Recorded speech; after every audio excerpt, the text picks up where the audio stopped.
Parlons. Design. Parlons. Design.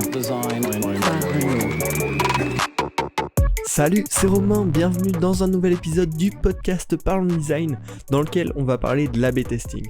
On va définir ça et puis on va se faire un petit plan technique, comment s'y prendre en quelques étapes.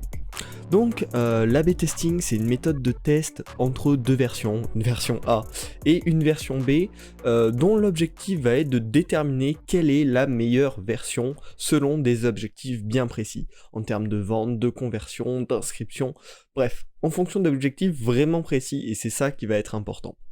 C'est une méthode extrêmement utilisée, c'est une méthode plutôt issue du côté marketing, mais du coup on peut tout à fait l'utiliser en design, de toute façon c'est très lié, et on peut très très bien l'adapter au design.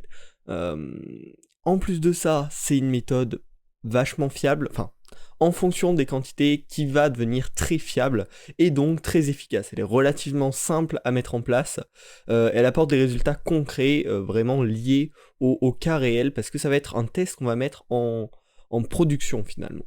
Donc ça, c'est parfait pour un produit digital, ça pourrait très bien s'appliquer pour un produit physique, mais ça devient beaucoup plus compliqué, parce qu'on peut tout simplement le tester avec des versions en ligne. Alors, le premier cas, ça peut être de tester deux versions d'une même page, ça se fait beaucoup et t'en as probablement déjà vu par rapport à une landing page, deux versions d'une landing page où on répartit aléatoirement les utilisateurs qui vont tomber sur le site.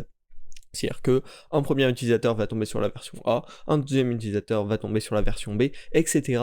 Et un truc qui est important quand on réalise un test de cette manière, c'est d'enregistrer sur l'ordinateur de l'utilisateur sur quelle version va-t-il tomber. Histoire que s'il tombe une première fois sur la version A, il tombe tout le temps sur la version A. Sinon le test serait un petit peu biaisé par le fait qu'il ait vu finalement les deux pages. Donc voilà, faut bien faire gaffe à ça.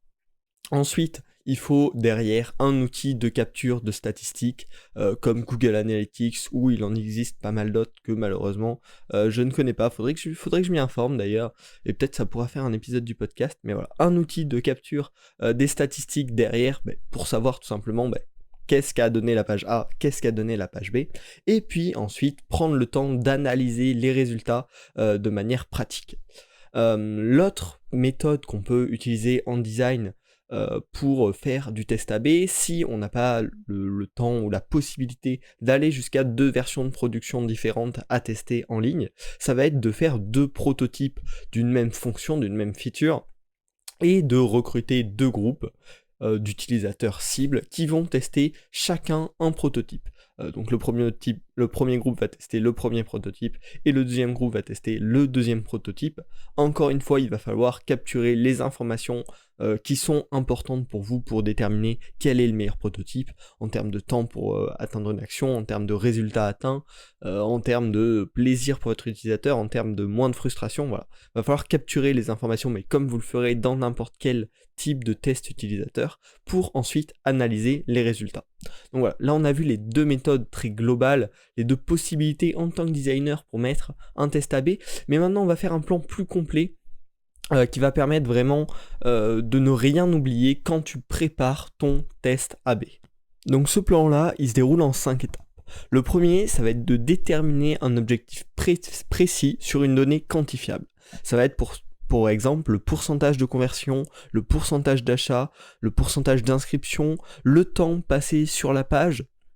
Voilà, il va vraiment falloir que tu choisisses 1, 2 à 3 stats extrêmement précises et très quantifiables, et les objectifs à atteindre, quel pourcentage serait significatif et en dessous de quel pourcentage ce ne serait pas significatif, de pourcentage de différence entre les deux résultats bien sûr. La deuxième étape, ça va être ensuite bien sûr de créer les deux versions d'une même fonctionnalité. Donc ça peut être une home page qui a pour but de rediriger vers l'inscription, la procédure d'upload d'un fichier, donc peut-être sur plusieurs écrans, c'est tout à fait possible également de proposer deux parcours utilisateurs différents en A/B testing, ou la création par exemple d'un groupe d'envoi de messages avec pareil deux parcours utilisateurs différents que vous souhaitez tester pour voir lequel est le meilleur, lequel convient le mieux à vos utilisateurs. Voilà. Une fois que vous avez déterminé les objectifs précis et créé les deux versions différentes de la même fonctionnalité, il va falloir mettre en place l'expérience. Pour ça, si c'est une expérience en ligne, donc avec deux procédures disponibles en production, donc testable par vos vrais utilisateurs, il va falloir déterminer la durée de l'expérience. sur combien de temps vous allez l'étaler, une semaine, un mois, voilà, pour le savoir à l'avance et pas s'arrêter au moment où vous dites « Ah, c'est pas mal ». Parce que ça peut être biaisé encore une fois par le résultat que vous souhaitez, il est atteint au bout de tant de temps, donc on va laisser là. Alors que si vous avez défini une durée spécifique, vous allez vous obliger à aller jusqu'au bout de cette durée spécifique. Et du coup de prendre les résultats à ce moment-là, et non pas trop tôt dans l'expérience.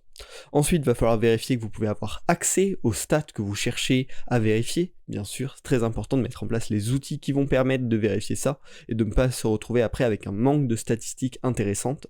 Et bien sûr, de définir ce qui sera considéré comme concluant. Est-ce qu'une différence de 1% entre les deux pages va être considérée comme concluant ? Probablement que non.